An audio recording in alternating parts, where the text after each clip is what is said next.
Let me call upon the stage now, Karen.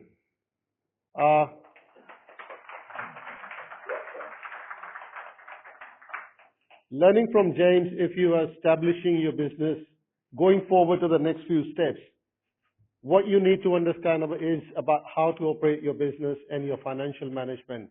I'll let Karen to teach you a little bit on that. Thank you.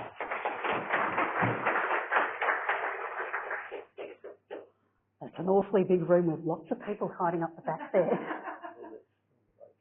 Thank you.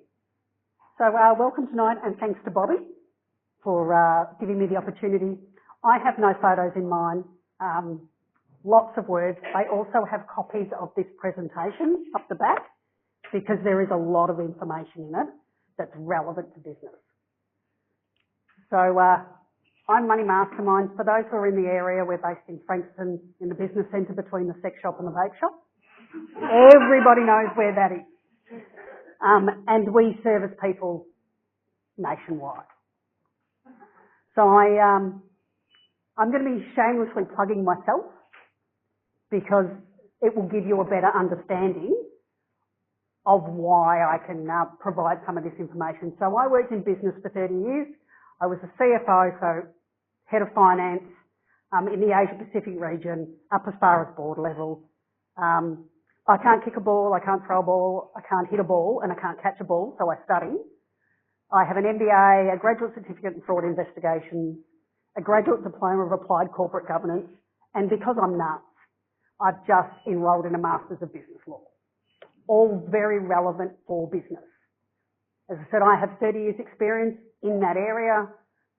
I've been a plan manager for 7 years and grown that business significantly. We do offer a number of services apart from plan management within the disability sector. I'm experienced in financial strategy, system automation, processes, and improving your back office, which is actually a really important part of running a business. You get that right, that'll make life a lot easier. Tonight's presentation is about more to do with why aren't you more to do with about how you get invoices through plan managers. We all know, especially now, that plan managers are stopping invoices because they have to ask questions. And as a plan manager of a long time, there are things that we see that just drive us insane. So there are some specific things that will make it so your invoices go through much more quickly and much more easily. This list comes off the NDIS. So the NDIS have an invoicing guide that you should be using to ensure you're covering everything that you need on your invoices. If you don't provide us with information like an NDIS line item number, we don't know what to do with it.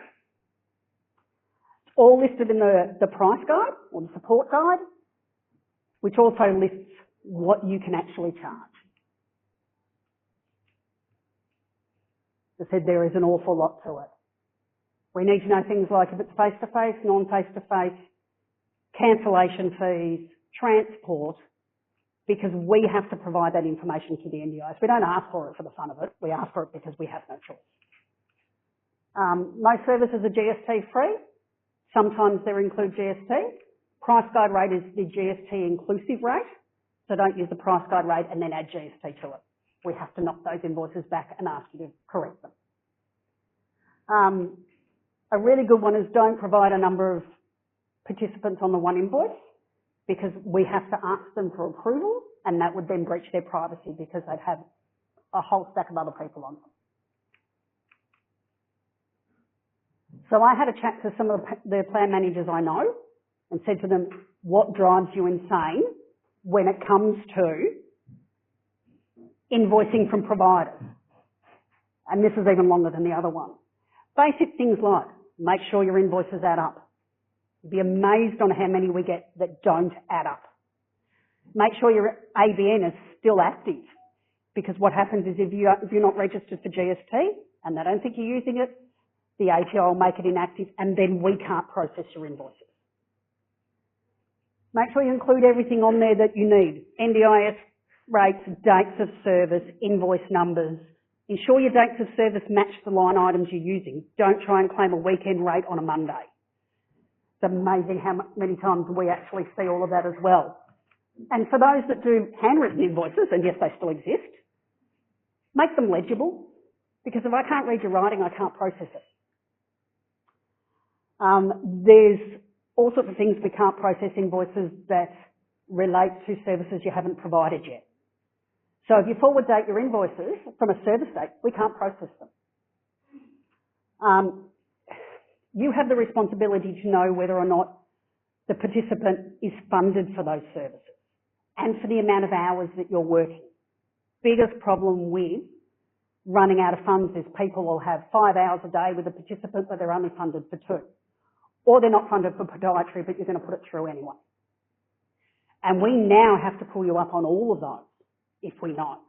So you need to make sure it's funded, and it's funded through plan management, because sometimes it's agency managed, especially with behaviour supports. And then if you're not registered, we can't put the invoice through and you can't get paid.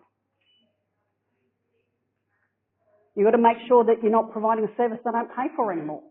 Response, a prime example of that. One of my participants went to Geelong for the weekend in a motel with her support worker. In the past, we've been able to put that through as respite because it's giving the parents a break. Not anymore.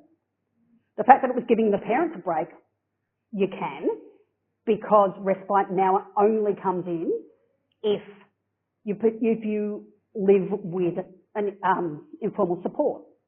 But you can't go one-to-one for a holiday accommodation anymore. The NDIS have made some significant changes.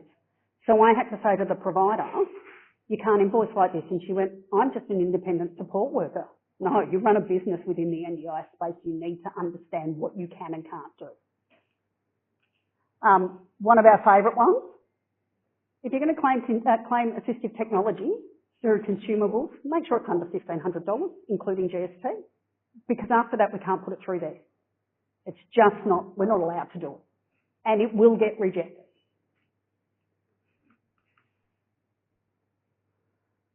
There's a few more things. As I said, I have slides, so I won't go through all of these things, but they're fairly standard things. Don't invoice for more than 24 hours a day.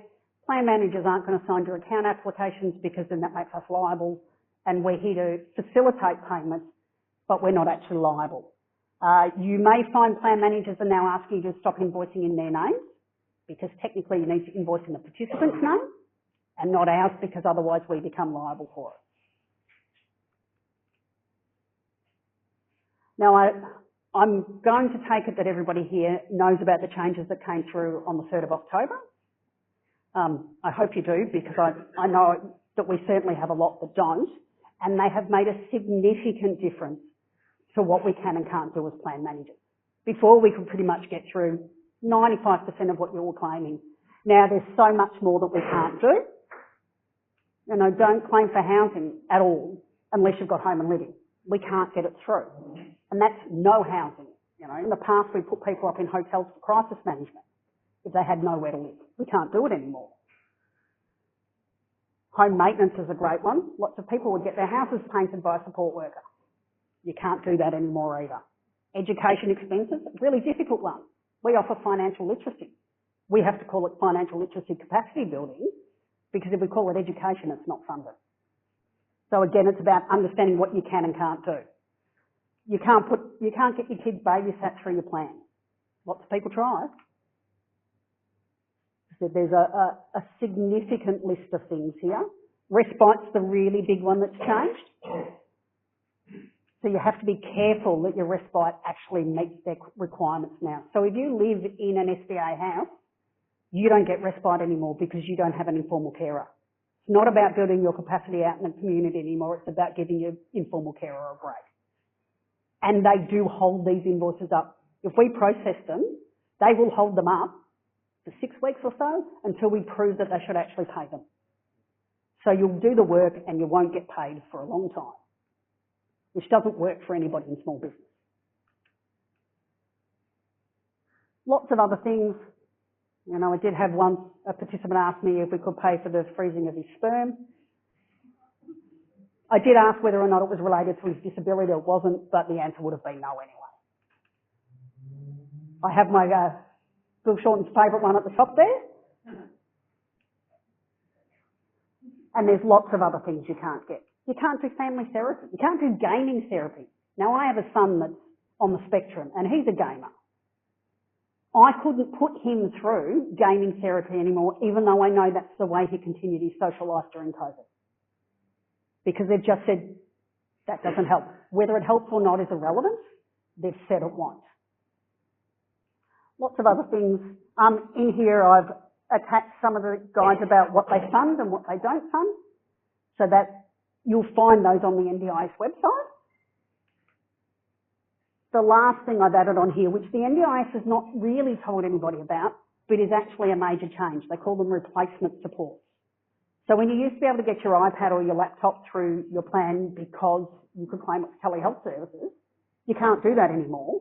But depending on your reason for using it, if you apply for a replacement support, you may be able to get something like that through. You can't get an Apple Watch through it generally. But what adult's going to want to wear a disability-specific watch? You can apply through replacement supports. You've got to prove that you are going to save the NDIS money and it's a better thing for them. But they do have this, they just haven't really told anybody about it. And that gives you a bit of an idea on what they say it needs to be covering.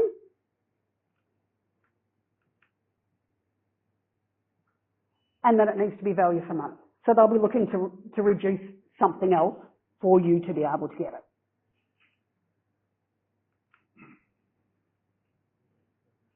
And that's me, as everybody knows.